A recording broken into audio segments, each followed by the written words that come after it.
Alright, so we're back again literally 1 week later. Not what I expected, but instead I had some exams and everything to worry about for college, and well, that had to take priority. And also I was waiting on some extra parts, which I'll show you in a bit. But today we are going to be changing the O-rings on these injectors because these 14mm O-rings are just not the right size whatsoever. Whereas these that are about 11mm pretty much fit perfect. I just got to grease them up and put them in properly. This is a little grease we're going to be using just to avoid pinching the O-rings. The previous ones we had were also low impedance. These are low impedance. We should be fine.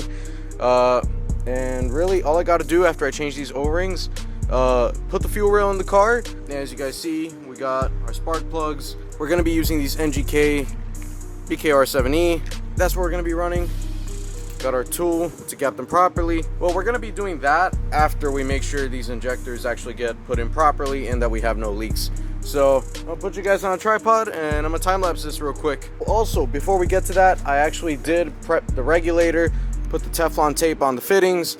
Everything is ready to go in the car. The only thing I got to figure out is just exactly how are we going to mount this to the back of the intake manifold, how the old one was. I'm thinking maybe just putting the bracket that was on my old regulator, just maybe holding it by one Allen bolt since it's not wide enough, and at least having that hold it onto the car for now. But other than that, everything's ready to go, and then we should be assembling today.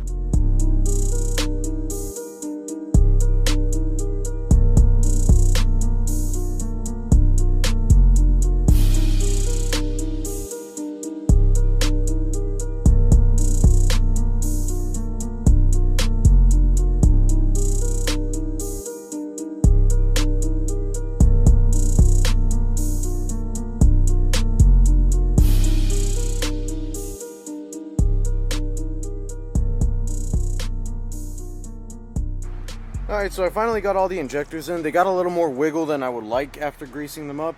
Although some of them wiggle more than others. But I'm going to try and put them in the car anyway. Once I actually put the bolts that hold in the rail and this hole and that hole right there. They might actually be able to hold on a little more. And then we're going to be able to test for fuel leaks.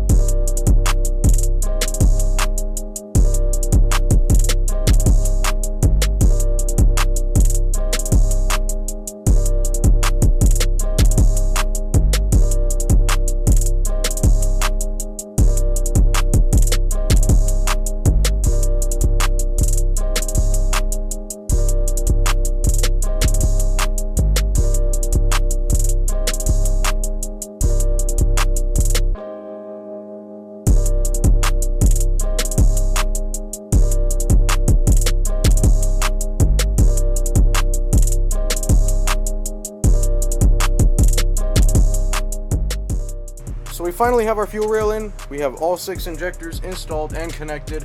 This fitting was giving me a bit of a hard time because the rail isn't really lined up exactly the same as it was with the old 750s. We finally got everything on. That fitting's all tightened up. Oh, almost forgot. We have to put on the FPR first. We got the FPR mocked up. Obviously, we'll have this on the intake manifold once we bolt it up. But for now, this will do.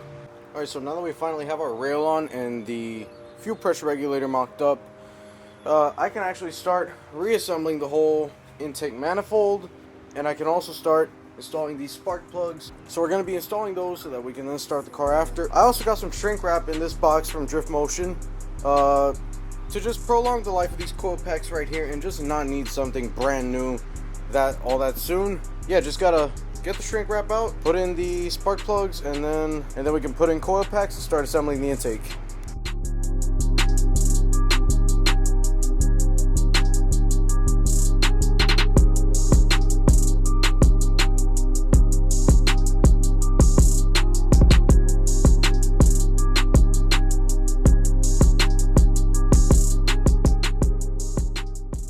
Alright, so now that I put the shrink wraps on the coil packs, everything was looking good. Alright, so I put the shrink wraps on the coil packs. Everything was looking good. These coils are just a little bit old, but still usable. All 4 of these. But then once you get to 5 and 6 right here, 5 is relatively okay, but 6 is absolutely fucked. So I'm gonna have to get new coils, and I'm gonna replace all 6 just to avoid any misfire issues, obviously.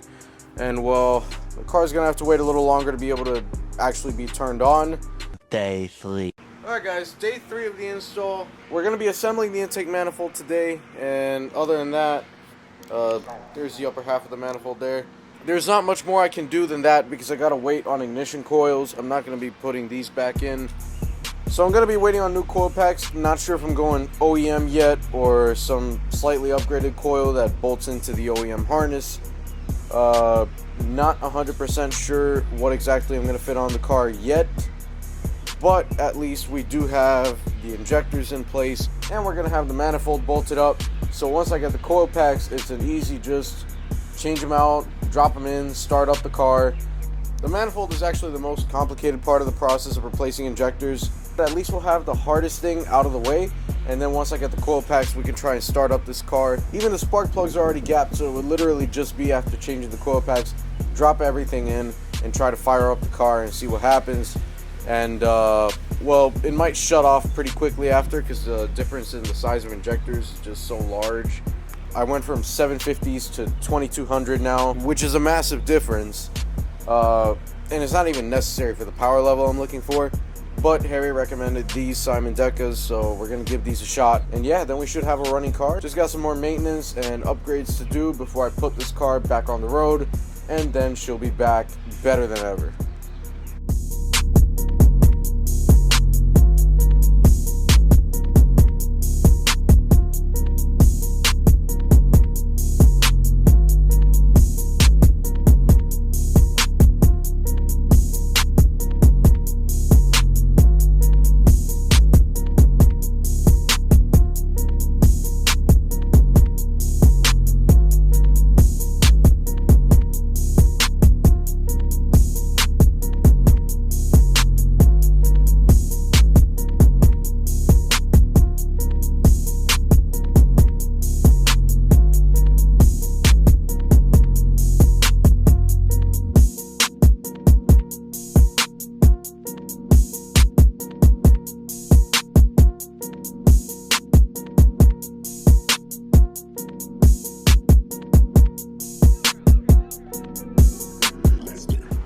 Alright, so finally I have the whole manifold back together, injectors installed, everything is good to run other than the fact that I don't have coil packs, of course. But we have the car ready to turn on as soon as I get those coil packs and install the spark plugs. The only thing, I don't know why the vacuum line routing looks a little bit weird to me. I don't know if I just ran it differently this time, but I know all the ports are connected properly, so I know that's working 100%. But it just looks a little weird. Maybe I'll reroute it and clean it up just a little bit more in the near future. But yeah, so we have the whole injector install process complete. We're just missing a couple of things, and then this car will be road ready. Also, real quick before I end the video, I'm going to give you guys a quick guide on how to take off your intake manifolds, just to make the process a little faster. Pretty much all the bolts are 12 millimeters. Only this one that holds in the dipstick is a 10, and yeah, that's about it. Everything else is a 12. You got one on with a nut on the back here that has a ground. This ground is just held in by a screw, and then you have another ground back here by the master cylinder. It's really difficult to get to, but it's there. And then everything else is just a 12 millimeter bolt. Yeah, just get this cable off right here. You have this little cylinder right here that slips off, and then it should be pretty easy to remove. Alright, if you made it to this point of the video, I want to thank you guys so much for watching. I'm really excited for what's going to be happening with this car and actually having it back on the road real soon. I got a couple more upgrades I'm going to be doing before it hits the road, and then this thing is ready 100%. So yeah, if you like what you see, be sure to like, comment, and subscribe. Visit our website, and yeah, stay posted for more. Peace, guys. Everybody get smoked, dummy. Everybody get smoked, dummy. Yeah, look, I'm aiming straight for the jugular, fuck it up. Everybody finna talk what they want. Know that they stating the formula for me, but I talk a lot when I gotta be blunt. Ain't talking fast when I send it text out. Check the connection and lead the rest out. Speaking in position, got the best. So I'm a do when you talk with the truth, clap on the shoulders. I feel like I'm doing y'all talk a lot about me, but never gonna do when you bitches so stupid. I switch it on. stupid, I'm